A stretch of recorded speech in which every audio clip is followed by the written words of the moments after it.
Je en vous rouge. interromps, Et effectivement, Anthony, le ministre. puisque Bruno Retailleau, Benoît Payan, le maire de la ville, et Martine Vassal, la présidente de la métropole, vont J'ai s'exprimer. souhaité venir sur le terrain. Je suis accompagné des deux maires qui sont concernés, le maire de Marseille, Benoît Payan, le maire aussi des Pennes Mirabeau, Michel Amiel qui est derrière, et de la présidente de la métropole, mais en l'occurrence présidente du département, Martine Vassal. Déjà deux messages.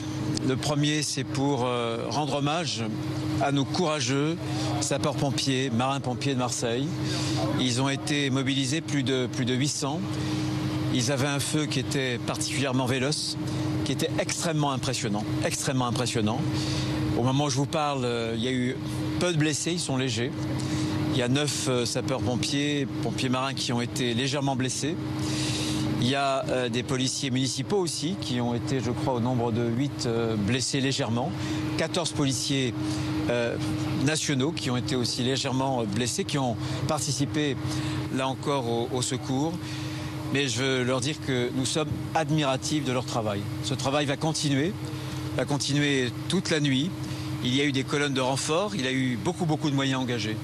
Si ces moyens n'avaient pas été massivement engagés, en termes d'hommes, en termes de véhicules, mais aussi en termes de moyens aériens. Une quinzaine de moyens aériens, tout confondu, c'était des Canadair, c'était des Dash, c'était des hélicoptères, avec une parfaite coordination. On n'en serait pas là et il y avait un vrai danger parce que le feu était non seulement très rapide, mais il évoluait sur notamment des zones avec des maisons. Il y a eu plus de 60 maisons qui ont été concernées, une dizaine qui ont été brûlées. Donc c'était une affaire extrêmement sérieuse et on doit vraiment au courage des marins-pompiers. Je salue l'amiral qui est à côté de moi, des sapeurs-pompiers, qu'ils soient civils ou volontaires, qu'ils soient bien sûr militaires ou professionnels.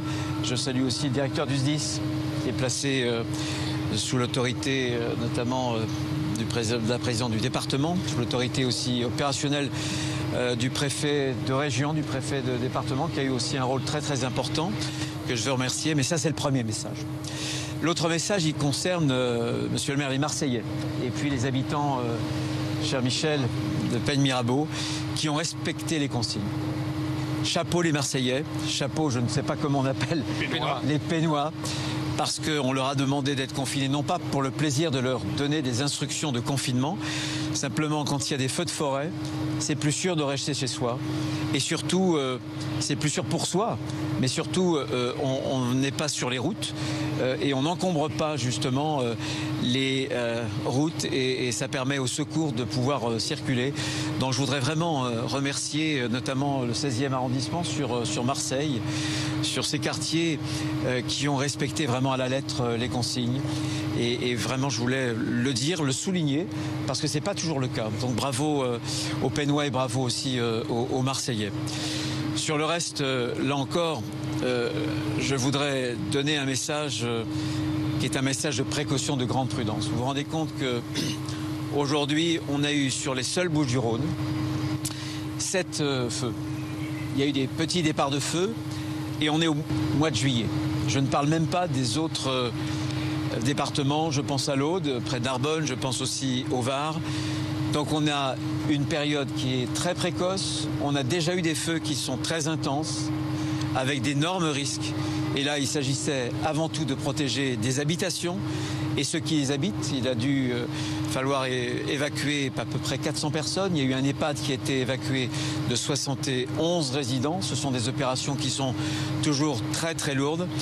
Simplement là, le feu a été causé par un véhicule qui s'est enflammé sur l'autoroute. Mais malheureusement ailleurs, souvent, ce sont des mégots.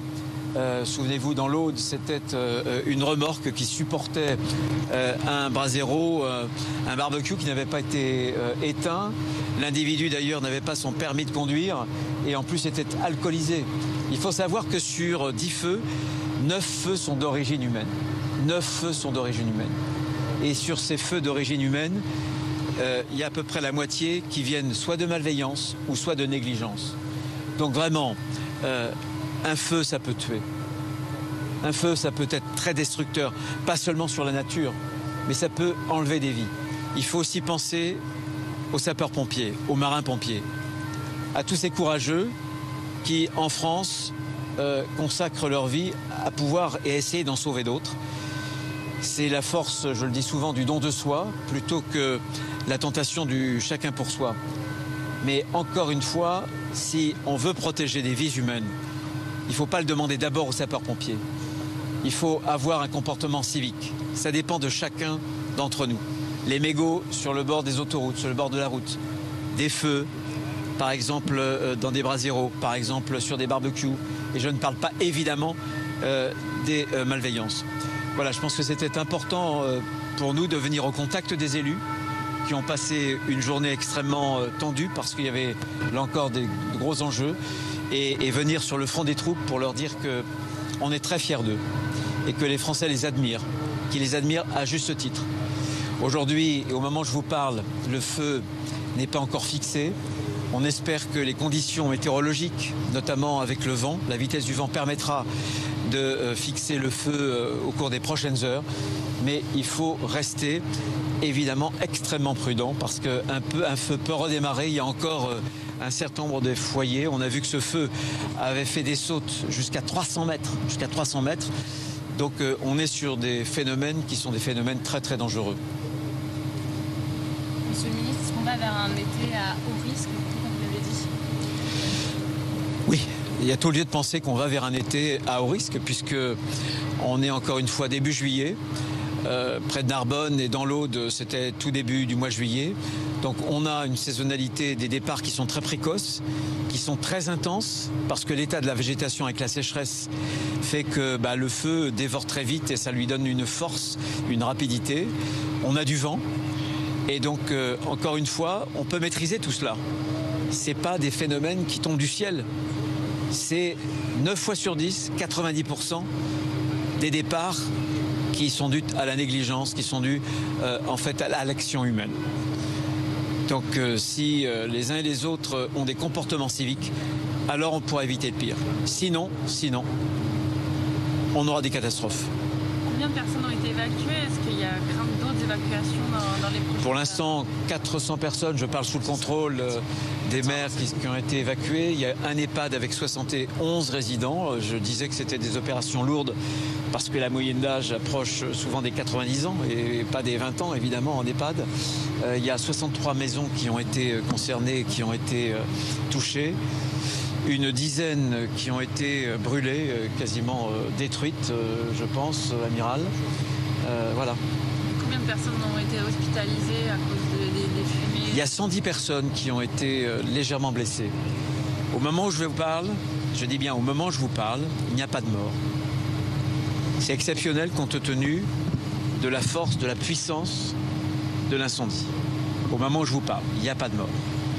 Mais c'est dû à l'engagement très massif de nos forces, de tous nos moyens humains, courage, professionnalisme des sapeurs-pompiers, des marins-pompiers. C'est dû aussi à une attaque du feu très massive par des moyens aériens.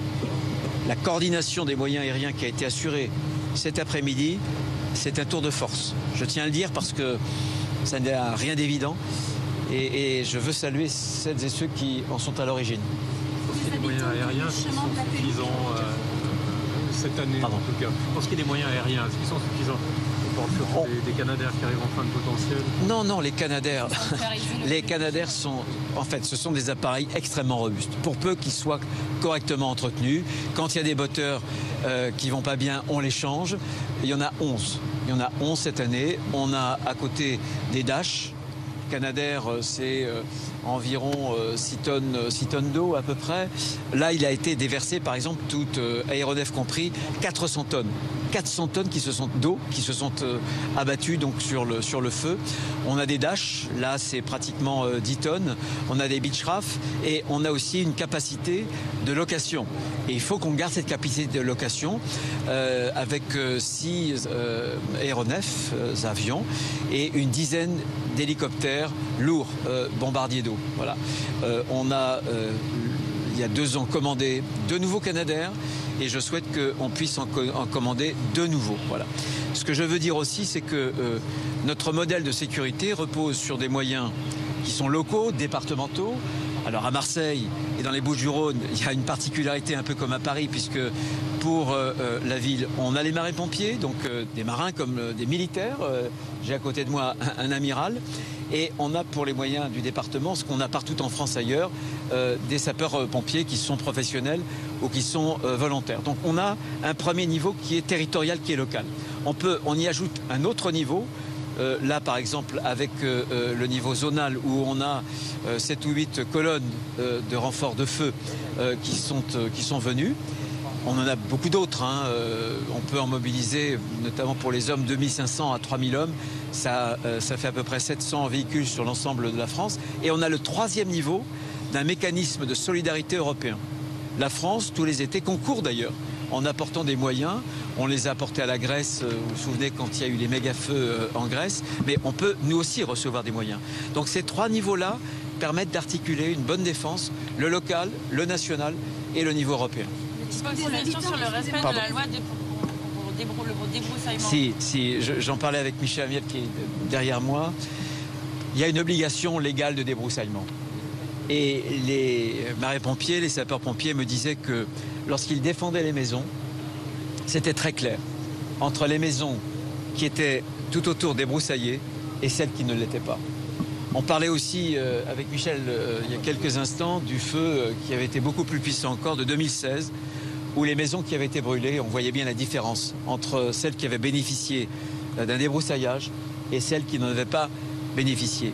Les communes font beaucoup d'efforts pour mobiliser les citoyens, les habitants, pour leur rappeler les consignes, les obligations légales de débroussaillement.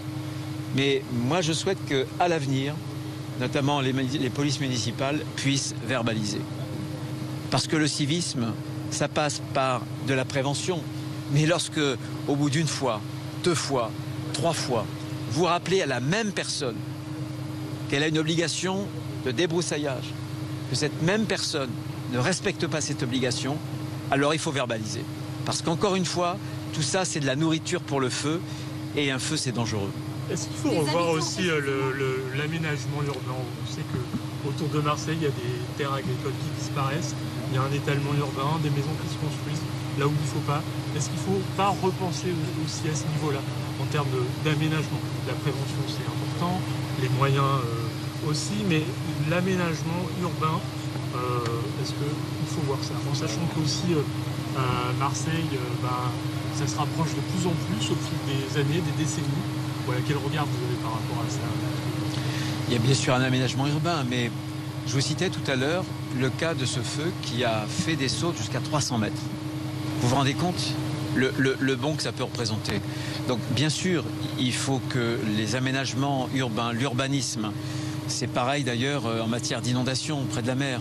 On construisait jadis des maisons les pieds dans l'eau, et avec les risques de submersion marine, aujourd'hui, on a des PPRI, on a un nouvel urbanisme. C'est la même chose aussi. Mais là encore, je pense qu'on peut éviter énormément de choses avec des petits gestes de prudence et de civisme. Est-ce que du coup, pour les Canadair, vous allez le sanctuariser dans le budget? C'est ce que je souhaite, c'est qu'on puisse sanctuariser la commande de 2 appareils dans les 2 prochaines années. Monsieur Retailleau, les habitants de la Péninsule nous disent, les habitants de la Péninsule où les maisons étaient touchées dénoncent un retard des pompiers. Ils disent ne pas avoir vu de pompiers prépositionnés à cet endroit-là, puisque les premières forces de l'ordre qu'ils ont vues, ce sont des policiers qui leur ont dit d'évacuer. Écoutez, moi je ne suis pas au courant dans le détail, mais ce que je peux dire, c'est que les pompiers ont fait un énorme travail. Ils ont fait un travail collectif extraordinaire. Ils n'ont pas terminé. Je les ai vus. Pour beaucoup, les yeux étaient rougis de fatigue. Ils sont là depuis ce matin et ils vont passer la nuit entière. Il y a des policiers aussi qui ont été mobilisés pour pouvoir avertir les gens. C'est important. J'ai constaté d'ailleurs que le système FR Alert a bien fonctionné. C'est ce qui permet d'envoyer un signal aux habitants. Le téléphone, on l'entend très vite parce que c'est un signal qui est extrêmement désagréable. On ne peut pas le louper. Et il y a un message, notamment du préfet de région, qui s'affiche avec des consignes qui sont très très claires. Non, je ne pense pas que les pompiers ou les marins-pompiers aient eu un retard au moment. Ils se sont projetés très très rapidement. Et encore une fois, ils sont totalement mobilisés. Voilà. Merci beaucoup. Pardon, merci à vous. Merci. Excusez-nous. Vous savez